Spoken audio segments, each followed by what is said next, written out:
After Jesus' birth, which happened in Bethlehem of Judea during the reign of Herod, astrologers from the east arrived in Jerusalem and asked, "Where is the newborn ruler of the Jews?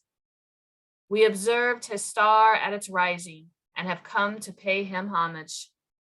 At this, Herod became greatly disturbed, as did all of Jerusalem. Summoning all the chief priests and religious scholars of the people, he asked them where the Messiah was to be born. "In Bethlehem of Judea," they informed him. "Here is what the prophet has written.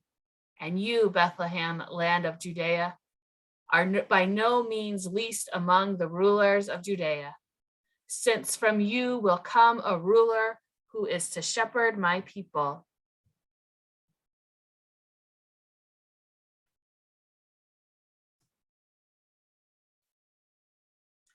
Herod called the astrologers aside and found out from them the exact time of the star's appearance. Then he sent them to Bethlehem after having instructed them, "Go and get a detailed information about the child. When you have found him, report it to me so that I may go and offer homage to." After their audience with the ruler, they set out. The star that they had observed at its rising went ahead of them until it came to stand over the place where the child lay. They were overjoyed at seeing the star, and upon entering the house, found the child with Mary, his mother. They prostrated themselves and paid homage. Then they opened their coffers and presented the child with gifts of gold, frankincense, and myrrh. They were warned in a dream not to return to Herod, so they went back to their own country by another route. The good news of the Lord. Oops.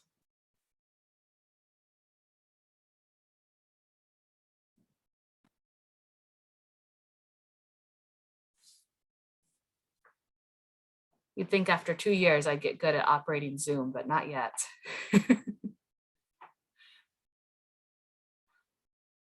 For whatever reason, as we've divided up Sundays or services over the years, I tend to preach frequently on Epiphany.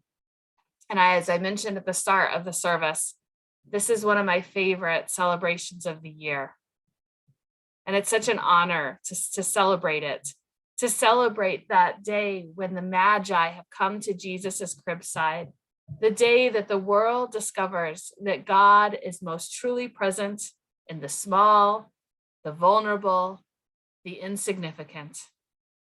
This is the day of hope and rejoicing. This is the day that we hear the hopeful words of the prophet Isaiah. "Arise and shine, for your light has come. Lift up your eyes and look around." This past Sunday, as I read through these readings for the first time and kind of starting to prepare for this week, it was the first time that I actually really struggled with what was I going to preach about. Part of it was honestly because I've preached on this Sunday a lot. And so sometimes it's just hard to figure out what you're going to say. But I also just realized in myself that I honestly had a lack of excitement and anticipation for this day. I've always loved these words of Isaiah because he was a prophet to broken, exiled people. And he himself lived in exile. And yet he spoke words of hope, words that God is breaking into the world. And he spoke those words to give the people the strength and the courage to continue to move forward, despite being bound and far away from their God-given promised land. And every year, as I read these words of Isaiah and I imagine the Magi finding Jesus there being held by his mother, I am uplifted by our call to do the same, to stay together, to forge on, to believe that God's promised land is in our midst, within our grasp. and that God is breaking into our world today, just as God broke in 2 millennials ago in his mother's arms. But this year, it felt particularly hard. I'm realizing that I just feel tired, like I think most of us do, knowing that we all thought the end of 2021 was going to feel a little different than it did. Hope has felt harder to hold on to. As hard as 2020 was, I've had a number of people tell me that, 2021 kind of felt harder. We kept having these moments of what felt kind of like false hope, these occasional weeks or days when things felt normal or safe. And suddenly it all went back again, right? We all went back to wearing masks. We all went back to questioning what we should do and who we should socialize with. We went back to the confinement of our homes and our little bubbles of people. This Sunday morning, last Sunday morning, the 26th, I began my morning at the adult ICU COVID unit where I work as a chaplain. I mostly work with mothers and babies, but as we all know, there are staff shortages everywhere and we all go everywhere now.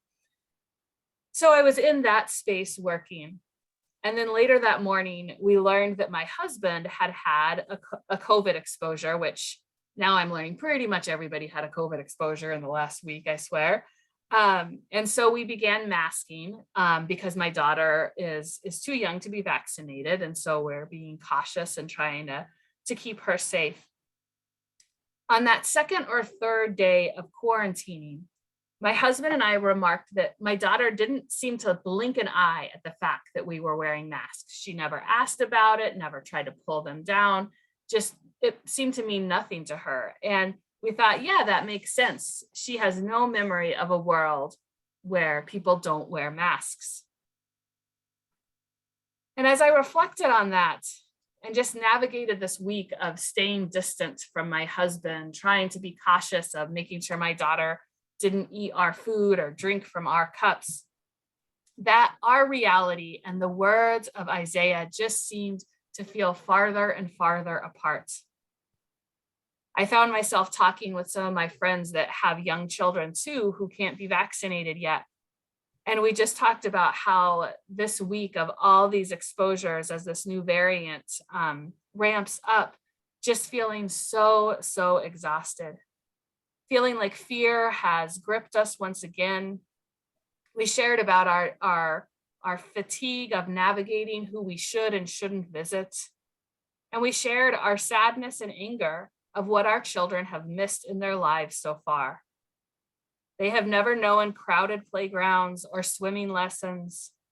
They've not participated in silly winter crafts at the community center. And they've had no hugs or visits from family for nearly the entirety of 2020 and only minimally in 2021. And as I navigated all of this week in myself and with my friends, I just kept coming back to these readings and wanting to say, Isaiah, what exactly are we waking up to? Where is this light that you proclaim? On Wednesday night, we received our negative COVID results. My daughter was already asleep by that time. And so on Thursday morning, when I got her out of her bed, she proceeded to kiss every inch of my cheeks and my nose and my mouth, as my mask was no longer on my face. And her kisses were proof to me that she had been impacted by us wearing masks in the house for those last 4 days and by our distance from one another. And this realization maybe should have made me feel sadder and maybe even more angry. Another piece of normal stolen from her. But it didn't. It filled me with gratitude, with light, and some of the hope that I think Isaiah talks about. Because as many of us know, small children are sometimes the most powerful prophets in our world. They're so easily overlooked because of their lack of language, because they're small and vulnerable, and because they're wild little tornadoes that are easy to overlook or simply be exhausted by. And yet they exude such deep love and joy. They are prophets, and they are our daily epiphanies, just as Jesus was in his mother's arms. When my mask was finally removed, my daughter didn't dwell in its presence for the last 4 days. Instead, she was moved with gratitude and joy to celebrate the presence of my unencumbered face with sloppy, wet toddler kisses. My daughter doesn't understand the pandemic, and so on one hand, of course, it's easier for her to move directly into celebration. But at the same time, after 3 years of life, I know that my daughter has experienced sadness, pain, disappointment, and anger. She has felt the emotions that we all feel. And yet every single day, despite all of that, she wakes up excited that Mr. Sun is here, and she loves to say goodnight to Mr. Moon. She is quick to kiss this terrible broken world and dance in it. And as I've looked at her this week, something has shifted in me as I've looked at these readings. Prior to this week, and I mentioned I've always loved Isaiah's readings, but I saw his words of hope. I saw them as a calling, as an offering to be people of hope. But I started to think those words are too gentle. He isn't offering this. This isn't a suggestion. Prophets aren't known to be gentle. They are forceful. They speak messages that people need to hear and messages that they typically don't want to hear. And so I don't think that the prophet Isaiah is recommending that we consider being hopeful people. I think he's commanding it. He isn't gently waking us up from our slumber. He is shaking our shoulders and shouting, "Arise and shine, for your light has come. Lift up your eyes and look around." What if we were commanded to be hopeful people, just as we're commanded to not lie or steal or take the Lord's name in vain? What would that mean for our lives? What if hope wasn't so much a choice or a feeling, but a way that we must live our lives if we desire to live as God lives? If I didn't have my little 3-year-old prophetess in this house smothering me with kisses, I would have stayed asleep this week.